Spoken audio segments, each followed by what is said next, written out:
A team of researchers from Scotland in collaboration with Indian Institute of Science have developed an efficient decentralized wastewater treatment and recycling system at Berambadi Primary School situated in a remote village in Karnataka's Chamarajanagar district.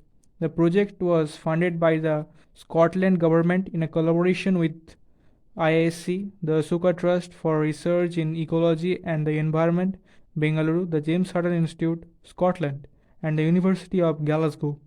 Baramati has water scarcity issues, but it is not just this village that is facing the heat. According to a 2018 report by the Niti Aayog, 600 million people in India face water scarcity and 70% of the water supply is contaminated. Lakshmi Narayana Rao, the assistant professor of the Center of the Sustainable Technologies at IISc, said that first time they had demonstrated the decentralized wastewater treatment systems can be ecologically put into practice in a rural setting. Rao and his team worked on a system to treat and reuse grey water, that is the wastewater from the kitchen and hand wash, while the team from Huston Institute focused on treating black water. That water comes from toilets. The two systems function separately. For the grey water, they use a four-stage system. At first, they use a grease trapper to remove grease, oil, and fat from the wastewater.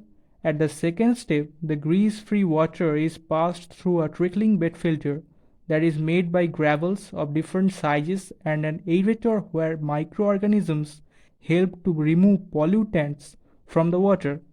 At the fourth and last stage, the water is disinfected. The common chemical used in disinfection is chlorine, but it is not as effective as the expensive ozone. So Rao has developed a ozone generator where plasma ionized gas is used to generate ozone, which is powered by solar energy. According to IISc, the research team operated the grey water treatment system for a year and monitored the different chemical and biological characteristics of the grey water at entry and exit points. The performance of every stage was quantified in terms of removal efficiencies of turbidity, total suspended solids, nitrates, total phosphorus, biological oxygen demand, chemical oxygen demand, and fecal coliforms. Overall, the system showed high removal efficiencies, more than 90% for most of the parameters. About 667 liters of grey water can be treated daily, saving around 1,80,000 liters of water annually. The maintenance cost is very low, about 25 to 27 rupees per 1,000 liters. But they are working to bring it down anymore in between 10 to 12 rupees per 1,000 liters. To treat black water, the Scottish team channeled the flow of water from toilets into septic tanks, where the solid wastes separated and settle down while the liquid waste flow into a trickling bed filter. Finally, the filtered water, high in phosphates and nitrates, is fed into the constructed wetlands. Explained by Samuel Richard, an environmental scientist at James Hutton Institute. Constructed wetlands can be thought as ponds with plants growing on surface.